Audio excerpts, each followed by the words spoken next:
नमस्कार, आप देखें द न्यूज 15 और आपके साथ मैं सुंबिका। चलिए नजर डालते हैं आज की तमाम 15 बड़ी खबरों पर। वित्त मंत्री निर्मला सीतारमण ने मोदी कार्यकाल 3.0 का पहला बजट लोकसभा में पेश कर दिया है। इस बीच ईपीएफओ को लेकर बड़ा ऐलान किया गया। उन्होंने 5 योजनाओं के लिए बजट में 2 लाख करोड़ रुपए के आवंटन का ऐलान किया। इस बजट में उन्होंने पहली बार नौकरी पाने वालों को तोहफा दिया।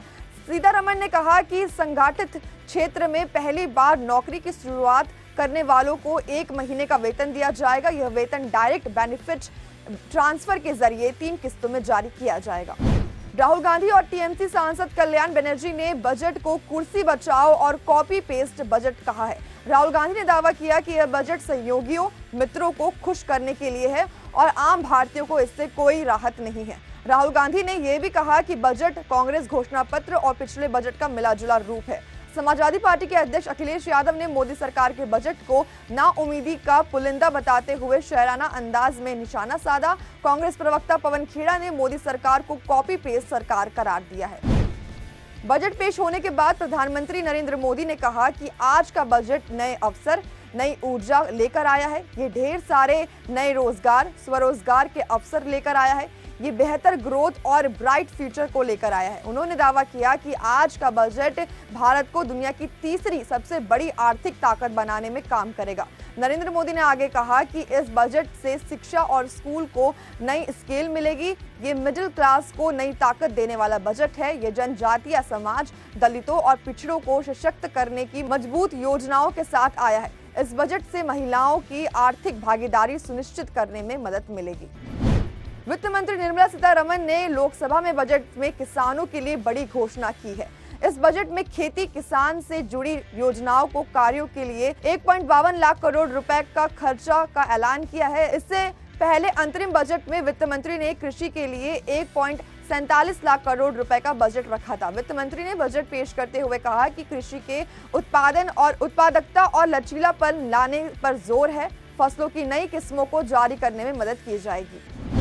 वित्त मंत्री ने कहा कि प्रधानमंत्री इंटर्नशिप योजना के तहत 5,000 रुपए का मासिक भत्ता मिलेगा। असम में बाढ़ नियंत्रण गतिविधियों के लिए केंद्र वित्तीय समर्थन देगा। बिहार में कोसी के लिए भी योजना है। ऊर्जा सुरक्षा एवं बदलाव के लिए एक नीतिगत दस्तावेज लेकर सरकार आएगी। वहीं पीएम सूर्य घर मुफ्त बिजली योजना को अच्छी प्रतिक्रिया मिली है। 1.8 करोड़ लोगों को इसके लिए पंजीकरण कराया गया है। बीजेपी ने प्रदीप भंडारी को राष्ट्रीय प्रवक्ता बनाया है। बीजेपी ने राष्ट्रीय अध्यक्ष जेपी नड्डा से यह नियुक्ति की है। राष्ट्रीय महासचिव अरुण सिंह की ओर से जारी लिस्ट में बताया गया है कि नियुक्ति तत्काल प्रभाव से लागू होगी। अब प्रदीप भंडारी विभिन्न टेलीविजन चैनलों और अन्य मीडिया समूहों में भाजपा का पक्ष रखते नजर आएंगे। दिल्ली सरकार में मंत्री और आप नेता आतिशी मारलेना को मानहानि मामले में बड़ी राहत मिली है। दिल्ली के राउज एवेन्यू कोर्ट ने उन्हें जमानत बॉन्ड पर बेल दे दी है। उनके खिलाफ भाजपा नेता प्रवीण शंकर कपूर ने मानहानि का मुकदमा दायर किया था।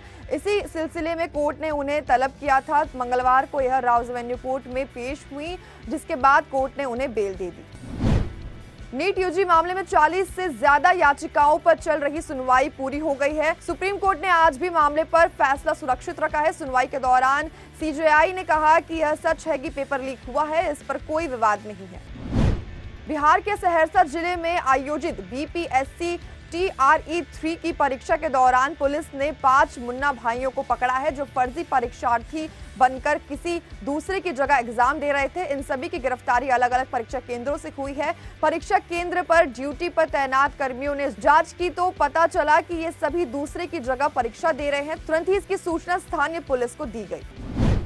लोकसभा स्पीकर और बीजेपी सांसद ओम बिरला की बेटी अंजलि बिरला के लिए दिल्ली हाई कोर्ट से राहत की खबर आई है। दरअसल दिल्ली हाई कोर्ट ने सोशल मीडिया पर उन पोस्ट को हटाने का आदेश दिया है, जिनमें आरोप लगाया गया था कि ओम बिरला की बेटी अंजलि बिरला ने अपने पिता के प्रभाव के कारण अपने पहले ही प्रयास में यूपीएससी एग्जाम क्लियर कर लिया है।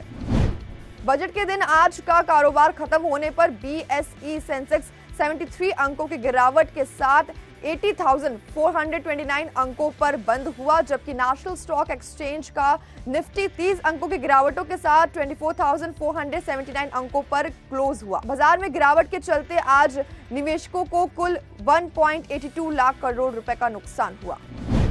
पश्चिमी दिल्ली में सोमवार सुबह डीटीसी की एक इलेक्ट्रिक बस मेट्रो के पिलर से टकरा गई। इस हादसे में एक महिला की मौत हो गई जबकि 23 अन्य लोग घायल बताए जा रहे हैं। एक घायल का आईसीयू में इलाज चल रहा है। पुलिस ने इस घटना के बारे में जानकारी दी।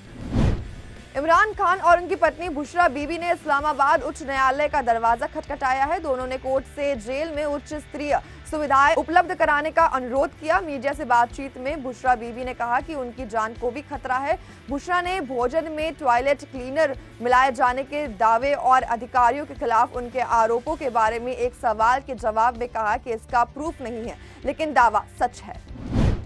यूट्यूबर एल्विश यादव की मुश्किलें लगातार बढ़ती जा रही हैं। सांप के जहर की तस्करी मामले में यूट्यूबर एल्विश यादव से ईडी पूछताछ कर रही है। इस बीच एल्विश यादव को मंगलवार को ईडी ने कोबरा कांड मामले में पूछताछ के लिए बुलाया है। ईडी ऑफिस पहुंचे एल्विश यादव ने कहा है कि वह उस हर सवाल का जवाब देंगे जो उनसे वो पूछना चाहते हैं।